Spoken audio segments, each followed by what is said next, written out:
ஏ பேராண்டி, கொஞ்சம் கடைக்கு போய் கொஞ்சம் உளுந்து வாங்கிட்டு வாயா. என்ன பாட்டி, எப்போதும் என்னையே கடைக்கு போக சொல்றிய? இதான் லாஸ்ட், இனி நான் போகவே மாட்டேன். சரி காசு கொடுங்க.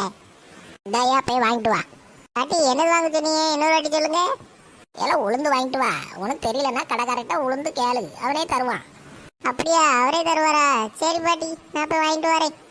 இவனை கடைக்கு அனுப்பி 1 மணி நேரம் ஆயிட்டு, என்ன வரல? எங்க போனா இவன்? என்ன பேராண்டி இப்படி வந்திருக்கா? இந்த பாட்டி, இத முதல்ல பிடி. என்னது இது? இதை ஏன்ட தார? பாட்டி நீ தானே பாட்டி சொன்ன கடைக்காட்ட போய் உளுந்து கேளு, அவரே தருவாருன்னு. ஆமா சொன்னேன். அதான் கடைக்கார முன்னாடி போய் உளுந்தேன் பாட்டி. அங்க பெரிய கல் இருந்திருக்கு, அதை அடிச்சிட்டு பாட்டி. என்னது உளுந்தியா? ஆமா பாட்டி, அவர் தான் என்னை தூக்கி விட்டு இந்த மருந்தையும் கையில தந்தாரு. மருந்து வாங்கிட்டு வந்து முதல்ல சொல்லிட்டால பாட்டி, எதுக்கு நீ போய் உள்ள சொன்னியே?